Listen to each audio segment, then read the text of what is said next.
বাঙালি খানায় সবাইকে স্বাগত জানাই। আজকে আমি এখানে রান্না করব বাঁধাকপির ঘন্ট, সম্পূর্ণ নিরামিষ। তবে এত তেল মশলা কম দিয়ে কীভাবে আমি বাঁধাকপির ঘন্ট রান্না করলাম, চলুন সেটা একবার দেখে নেওয়া যাক ভিডিওর মাধ্যমে। এতটাই সুস্বাদু হয়েছিল খেতে, আপনি একবার রান্না করলে বারবার রান্না করবেন। আশা করছি আজকের ভিডিওটি ভালো লাগবে। সকল বন্ধুদের কাছে অনুরোধ করছি সম্পূর্ণ ভিডিওটি দেখার। এখানে আমি আগের থেকে একটা গোটা বাঁধাকপি নিয়ে নিয়েছি। এখান থেকে আমি অর্ধেকটা বাঁধাকপি বেশ সরু সরু করে কেটে নেব। তবে আপনারা আপনাদের পছন্দ মতন বাঁধাকপিটা কেটে নিতে পারেন।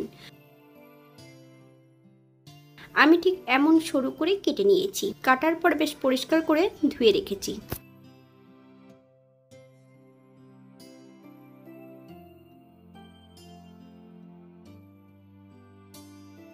একটা পাত্রে অ্যাড করব এক টুকরো দারচিনি, একটা তেজপাতা আর বেশ কিছুটা জল দিয়ে 4 থেকে 5 মিনিটের মতন সেদ্ধ করে নিতে হবে।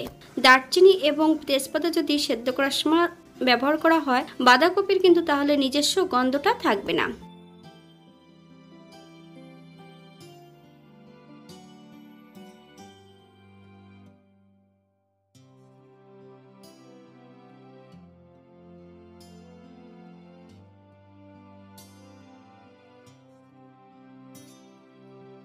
এই পর্যায়ে একটা কড়াইতে বেশ কিছুটা চীনাবাদাম অ্যাড করব। এর চীনাবাদাম কিন্তু সম্পূর্ণ কাঁচা আছে। মিডিয়াম আঁচে বেশ ভালো করে ভেজে নিতে হবে।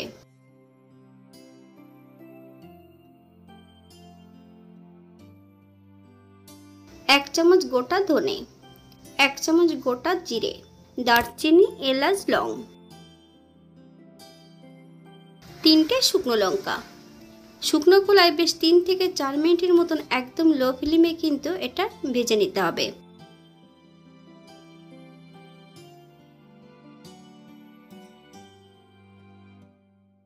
খুন্তি নাড়াটা যদি বন্ধ করা হয় তাহলে কিন্তু মশলাটা পুড়ে যেতে পারে, তাই কন্টিনিউ কিন্তু খুন্তি নেড়ে যেতে হবে। এই পর্যায়ে আমি গ্যাসের ফ্লেমটা অফ করে দিয়ে বেশ ঠান্ডা করে সামান্য একটু জল দিয়ে একটা মিহি পেস্ট তৈরি করে নেব। অপর দিক থেকে একটা কড়াইতে বেশ কিছুটা সরষের তেল অ্যাড করেছি, 1/2 চামচ লবণ, 1/2 চামচ হলুদ গুঁড়ো, বেশ কিছুটা আলু এখানে বড় বড় টুকরো করে কেটে রেখেছি। সম্পূর্ণ আলুগুলো বেশ ভালো করে ভেজে নিতে হবে। বাঙালি রান্না ঘরোয়া উপকরণ দিয়ে। আপনাদের যদি রান্নাগুলো পছন্দ হয় তাহলে চ্যানেলটি সাবস্ক্রাইব করে দিয়ে পাশে থাকবেন। পাশে থাকা বেলটি বাজিয়ে দেবেন, নইলে নিত্য নতুন রান্নার নোটিফিকেশন পাবেন না। আমার এই চ্যানেলে আমিষ, নিরামিষ এবং বিভিন্ন ধরনের রেসিপি দেওয়া আছে। আপনাদের যদি পছন্দ হয় তাহলে চ্যানেলটি ঘুরে একবার দেখে নেবেন। এই পর্যায়ে তেল থেকে সম্পূর্ণ আলুগুলো তুলে নেব। আর একটু তেল অ্যাড করব। ফোড়নে রেখেছি সাদা জিরে। ফোড়ন থেকে সুগন্ধ বেরোলে মিডিয়াম সাইজের একটা টমেটো বেশ সরু সরু করে কেটে নিয়ে অ্যাড করেছি। সামান্য একটু লবণ দিয়ে বেশ মিডিয়াম আঁচে ভেজে নিতে হবে, অথবা টমেটো থেকে যতক্ষণ কাঁচা গন্ধ ছাড়বে ততক্ষণ বেশ ভালো করে ভেজে নেব। যে মশলাটা বেটে নিয়েছি সেই মশলার মধ্যে আমি অন্য একটু উপকরণ অ্যাড করব। 1 চামচ টক দই। টক দইটা কিন্তু আগে থেকে জল ঝরিয়ে নিতে হবে। এই পর্যায়ে সম্পূর্ণ মশলার মিশ্রণটা অ্যাড করে দেব কড়াইতে। তবে গ্যাসের ফ্লেমটা কিন্তু লোতে রাখতে হবে। 1/2 চামচ হলুদ গুঁড়ো, 1/2 চামচ কাশ্মীরি লঙ্কার গুঁড়ো। মশলাটা বেশ ভালো করে ভেজে নিতে হবে।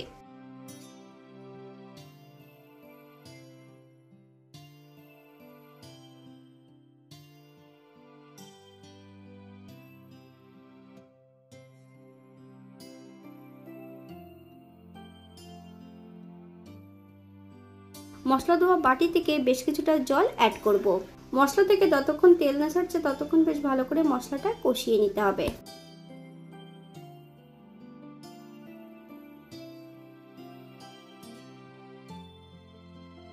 মশলা থেকে তেল ছেড়ে দিয়েছে।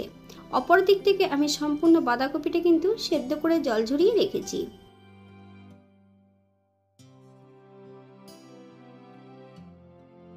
সম্পূর্ণ বাঁধাকপিটা এই পর্যায়ে অ্যাড করে দেব। হাই ফ্লেমে 3 থেকে 4 মিনিটের মতন রান্না করে নিতে হবে।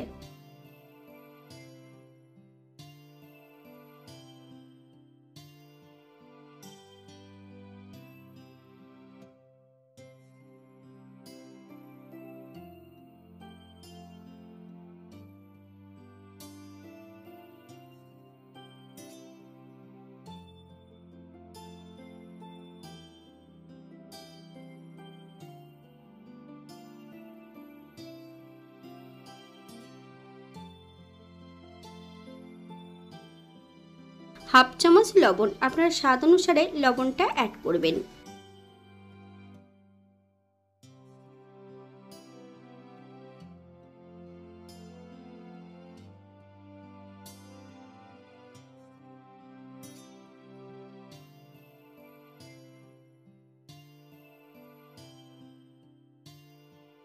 ভেজে রাখা সম্পূর্ণ আলুগুলো অ্যাড করব। মিডিয়াম আঁচে 5 থেকে 7 মিনিটের জন্য ঢাকা দিয়ে রেখে দেব। তবে শুধু ঢাকা দিয়ে রেখে দিলে হবে না, ঢাকা খুলে মাঝে মাঝে একটু নেড়েচেড়ে দিতে হবে, নইলে কড়াইয়ের নিচটাতে লেগে যেতে পারে।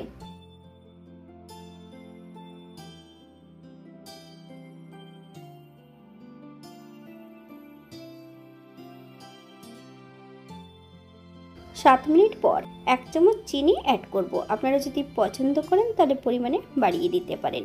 তবে চিনি অ্যাড করার পর 3 থেকে 4 মিনিটের মতন মিডিয়াম আঁচে রান্না করে নিতে হবে।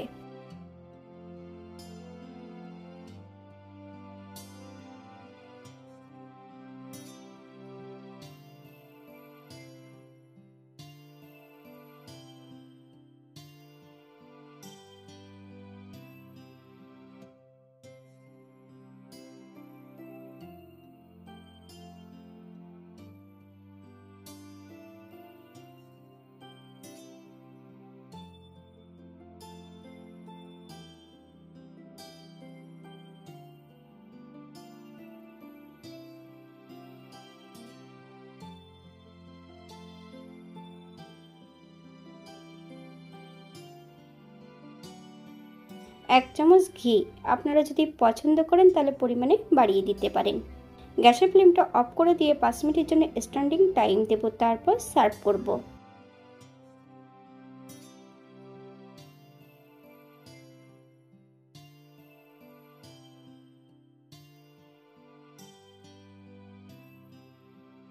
এটা দেখতে যেমন ভারী সুন্দর হয়েছে, এটা গরম ভাতে এবং লুচি, পরোটা সব কিছুর সঙ্গে অসম্ভব ভালো লাগবে।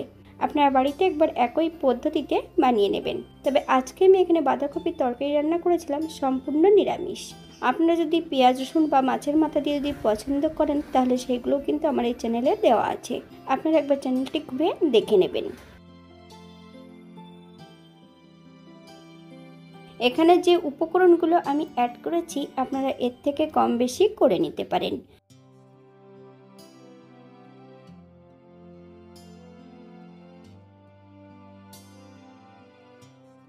আজকের ভিডিওটি এই পর্যন্ত। সবাই সুস্থ থাকবেন, ভালো থাকবেন। অন্যদিন নতুন রেসিপি নিয়ে আপনাদের সামনে আবার আমি হাজির হব। নতুন ও পুরনো সকল বন্ধুদের অসংখ্য ধন্যবাদ ভিডিওটি দেখার জন্য। হাতে যদি সময় থাকে তাহলে একটা লাইক, কমেন্ট, শেয়ার করবেন।